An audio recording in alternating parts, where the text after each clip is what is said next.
August 1 ରୁ train ticket ବୁକିଂରେ ବଡ଼ ପରିବର୍ତ୍ତନ। ସମସ୍ତ ଯାତ୍ରୀଙ୍କୁ ଜାଣିବା ଆବଶ୍ୟକ। ଭାରତୀୟ ରେଳବାଇର ନୂତନ ନିୟମ, ଯାହାକି ଏହି ଭିଡ଼ିଓ ମାଧ୍ୟମରେ ମୁଁ ଆପଣମାନଙ୍କୁ ଜଣାଇବି।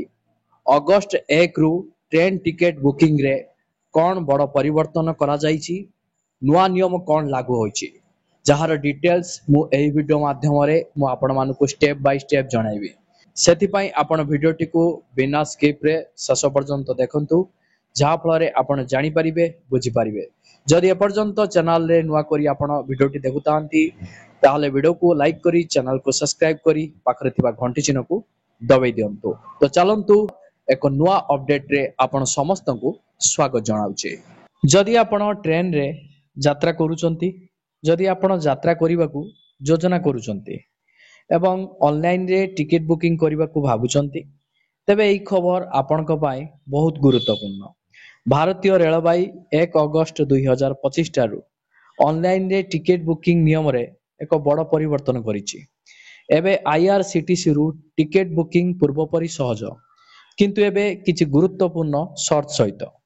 ରେଳବାଇର ଲକ୍ଷ୍ୟ ହେଉଛି ଟିକେଟ ବୁକିଂ ବ୍ୟବସ୍ଥାରେ ସ୍ୱଚ୍ଛତା ଆଣିବା, ଦଲାଲଙ୍କ ନକଲି ଆକାଉଣ୍ଟ ଏବଂ କଳାବଜାରୀକୁ ରୋକିବା ଏବଂ ଅସହାୟ ଯାତ୍ରୀମାନଙ୍କୁ ସମୟ ମଧ୍ୟରେ ଟିକେଟ ପାଇବା ସୁନିଶ୍ଚିତ କରିବା।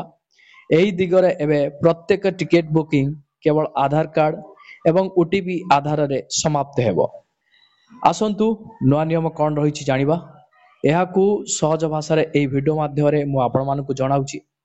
ଅଗଷ୍ଟ 1 ତାରିଖରୁ ଲାଗୁ ହୋଇଥିବା ନୂତନ ନିୟମ ଅନୁଯାୟୀ ଏବେ IRCTCରେ ଯେକୌଣସି ଟିକେଟ ବୁକିଂ କରିବା ପାଇଁ ଆପଣମାନଙ୍କର IRCTC ଆକାଉଣ୍ଟକୁ ଆଧାର ସହିତ ଲିଙ୍କ କରିବାକୁ ପଡ଼ିବ। କେବଳ ଏତିକି ନୁହଁ, ଟିକେଟ ବୁକିଂ କରିବା ସମୟରେ ଆଧାର ସହିତ ଲିଙ୍କ ହୋଇଥିବା ଆପଣମାନଙ୍କର ମୋବାଇଲ ନମ୍ବରକୁ ଏକ OTP ପଠାଯିବ ଏବଂ ସେହି OTP ପ୍ରବେଶ ନକରି ଟିକେଟ ବୁକିଂ ସମାପ୍ତ ହେବ ନାହିଁ। ଦେଖନ୍ତୁ, ଏହି ନିୟମ ସାଧାରଣ ଟିକେଟ, ତତ୍କାଳ କିମ୍ବା ଜରୁରୀକାଳୀନ କୋଟା ହେଉ ସମସ୍ତ ପ୍ରକାର ଟିକେଟ ବୁକିଂ ଉପରେ ଲାଗୁ ହେବ। ଏହାର ଅର୍ଥ ହେଉଛି ଏବେ ପ୍ରତ୍ୟେକ ଯାତ୍ରୀଙ୍କ ପ୍ରକୃତ ପରିଚୟ ଆବଶ୍ୟକ। ଏହା ସେହି ଲୋକମାନଙ୍କୁ ରକ୍ଷା କରିବ ନାହିଁ ଯେଉଁମାନେ ପୂର୍ବରୁ ନକଲି ପରିଚୟ ପତ୍ର ତିଆରି କରି କିମ୍ବା ଏଜେଣ୍ଟ ପରିଚୟ ପତ୍ର ସାହାଯ୍ୟରେ ବୁକିଂ କରି ଟିକେଟ ବୁକ୍ କରୁଥିଲେ। ଆସନ୍ତୁ ଜାଣିବା କିଏ ଉପକୃତ ହେବ ଏବଂ କିପରି। ଏହି ନୂତନ ନିୟମ ଦ୍ୱାରା ପ୍ରକୃତରେ ଯେଉଁମାନେ ଅସହାୟ ଏବଂ ଟିକେଟ ପାଇବାକୁ ହକଦାର, ସେମାନଙ୍କୁ ସବୁଠାରୁ ଅଧିକ ଲାଭ ମିଳିବ। ଆସନ୍ତୁ ବୁଝିବା କିପରି। 1 ରେ ଏବେ ତତ୍କାଳ ଏବଂ ଜରୁରୀକାଳୀନ କୋଟା ଟିକେଟ ସେମାନଙ୍କୁ ଦିଆଯିବ ଯେଉଁମାନଙ୍କୁ ପ୍ରକୃତରେ ଏହାର ଆବଶ୍ୟକତା ଅଛି, ମଧ୍ୟସ୍ଥିଙ୍କୁ ନୁହଁ। 2 ରେ ନକଲି ଆକାଉଣ୍ଟ ଏବଂ ପରିଚୟ ମାଧ୍ୟମରେ ଟିକେଟ ବୁକିଂ ବନ୍ଦ ହେବ। 3 ରେ ଟିକେଟ ବାତିଲ ଉପରେ ଶୀଘ୍ର ଫେରସ୍ତ। 4 ରେ ଟିକେଟ ବୁକିଂ କରିବା ସମୟରେ ଆପଣ ପୂର୍ବରୁ ଜାଣିପାରିବେ ଯେ ଆପଣମାନଙ୍କର ଟିକେଟ ନିଶ୍ଚିତ ହେବ କି ନାହିଁ। 5 ରେ ପ୍ରତ୍ୟେକ ବୁକିଂର ଡିଜିଟାଲ ଟ୍ରାକିଂ ହେବ, ଯାହା ସିଷ୍ଟମରେ ସ୍ୱଚ୍ଛତା ବଜାୟ ରଖିବ। ଆସନ୍ତୁ ଜାଣିବା ଟିକେଟ ବୁକିଂରେ ନୂତନ ବୈଶିଷ୍ଟ୍ୟ। ନିଶ୍ଚିତକରଣ ପୂର୍ବାନୁମାନ। ଯାତ୍ରୀଙ୍କ ସୁବିଧା ପାଇଁ ରେଳବାଇ ଆଉ ଏକ ନୂତନ ବୈଶିଷ୍ଟ୍ୟ ଆଣିଛି, କନଫର୍ମେସନ ପୂର୍ବାନୁମାନ ଫିଚର। ଏବେ ଯେତେବେଳେ ଆପଣ ଟିକେଟ ବୁକ୍ କରୁଛନ୍ତି, ସିଷ୍ଟମ ଆପଣଙ୍କୁ ପୂର୍ବରୁ କହିବ ଯେ ଆପଣଙ୍କ ଟିକେଟ କନଫର୍ମ ହେବାର କେତେ ସମ୍ଭାବନା ଅଛି, ଯାହା ଯାତ୍ରୀମାନଙ୍କୁ ଯୋଜନା କରିବାରେ ସାହାଯ୍ୟ କରିବ ଏବଂ ଶେଷ ମୁହୂର୍ତ୍ତରେ ସେମାନଙ୍କୁ ଚିନ୍ତା କରିବାକୁ ପଡ଼ିବ ନାହିଁ। ଆସନ୍ତୁ ଜାଣିବା ଟିକେଟ ବାତିଲ ଏବଂ ରିଫଣ୍ଡ ମଧ୍ୟ ଦ୍ରୁତ କେମିତି ହୋଇଛି। ନୂତନ ବ୍ୟବସ୍ଥା ଅନୁଯାୟୀ ଟିକେଟ ବାତିଲ ଉପରେ ଟଙ୍କା ଫେରସ୍ତ ପୂର୍ବ ଅପେକ୍ଷା ଦ୍ରୁତ ଏବଂ ସହଜ ହେବ। ପୂର୍ବରୁ ଲୋକଙ୍କୁ ସପ୍ତାହ ସପ୍ତାହ ଧରି ଅପେକ୍ଷା କରିବାକୁ ପଡୁଥିଲା, କିନ୍ତୁ ଏବେ ପ୍ରଯୁକ୍ତି ବିଦ୍ୟା ମାଧ୍ୟମରେ ଏହି ପ୍ରକ୍ରିୟାକୁ ବହୁତ ଦ୍ରୁତ କରାଯାଇଛି। ଆସନ୍ତୁ ଜାଣିବା କିଏ କ'ଣ କରିବାକୁ ପଡ଼ିବ। ମନେ ରଖିବାକୁ ପଡ଼ିବ କିଛି କଥା ଆପଣମାନଙ୍କୁ। ଦେଖନ୍ତୁ, ଯଦି ଆପଣ ଅନଲାଇନରେ ଟିକେଟ ବୁକ୍ କରନ୍ତି, ତେବେ ଆପଣଙ୍କୁ କିଛି ଗୁରୁତ୍ୱପୂର୍ଣ୍ଣ ଜିନିଷ ମନେ ରଖିବାକୁ ପଡ଼ିବ। 1 ରେ ଆପଣମାନଙ୍କର IRCTC ଖାତାକୁ ଆଧାର ସହିତ ଲିଙ୍କ କରନ୍ତୁ। 2 ରେ ଟିକେଟ ବୁକ୍ କରିବା ସମୟରେ ଆଧାର ସହିତ ଲିଙ୍କ ହୋଇଥିବା ସମାନ ମୋବାଇଲ ନମ୍ବର ରଖନ୍ତୁ। 3 ରେ OTP ଦେବା ବାଧ୍ୟତାମୂଳକ। OTP ବିନା ଟିକେଟ ଜେନେରେଟ ହେବ ନାହିଁ। 4 ରେ ଭ୍ରମଣ ସମୟରେ ଆପଣମାନଙ୍କର ID ପ୍ରମାଣ ବହନ କରନ୍ତୁ। 5 ରେ ଯଦି ଆପଣ PRS ଆକାଉଣ୍ଟରୁ ଟିକେଟ କିଣୁଛନ୍ତି, ତଥାପି ଆପଣମାନଙ୍କର ପରିଚୟ ପତ୍ର ଦେଖାଇବା ଆବଶ୍ୟକ ହୋଇପାରେ।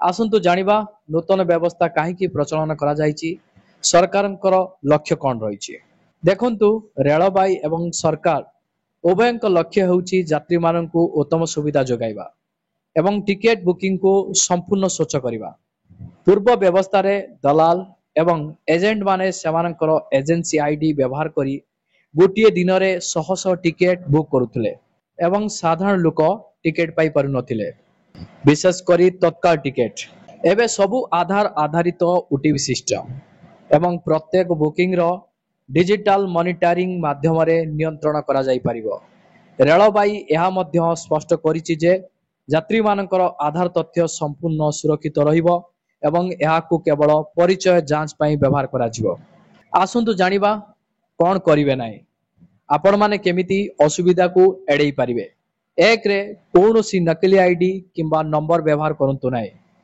दुई रे दलाल मानक माध्यम रे टिकेट बुक करंतु नाही तीन रे परिचय पत्र बिना यात्रा करंतु नाही चार रे भूल सूचना प्रदान कले जरिमाना एवं आईनगत कार्यानुष्ठान होई पारे 1 अगस्त 2025 रु लागू होइतिबा एही नूतन नियम गुड़िक यात्री सुरक्षा सुविधा एवं स्वच्छता पाई अत्यंत गुरुत्वपूर्ण एबे प्रत्येक टिकेट बुकिंग एक निर्धारित प्रक्रिया दे गति करिवो एवं सठिक परिचय बिना कौनसी टिकेट बुक हेबो नाही यह केवल नकली बुकिंग एवं कला बजारी बंद करिवो नाही बरं साधारण लोक माने समय मध्य टिकेट पाई परिबे जदि आपण नियमित भाव में ट्रेन रे यात्रा करती तेबे एही नियम गुड़ी को बुझिबा एवं पालन करिबा आपणक पाई लाभदायक हेबो रेलबाई अपग्रेडेशन पाई नियम परिवर्तन कला भारतीय रेलबाई वेटिंग लिस्ट टिकेट सहित जड़ित टू अपग्रेड सर्विस रे परिवर्तन करिछि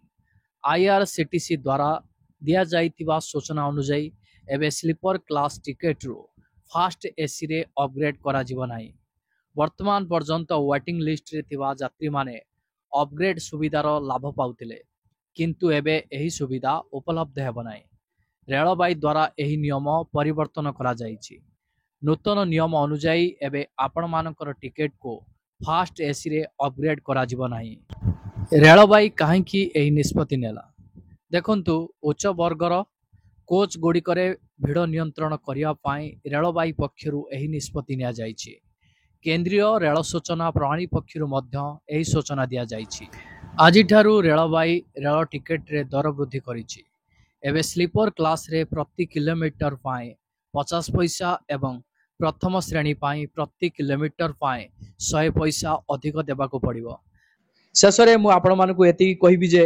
रेलबाई रो एही पदक्षेप सिस्टम को अधिक निर्भरयोग्य करिवा पाई एक दृढ़ पदक्षेप जहाँ आपणक यात्रा को सुरक्षित आरामदायक एवं चापमुक्त करिवो।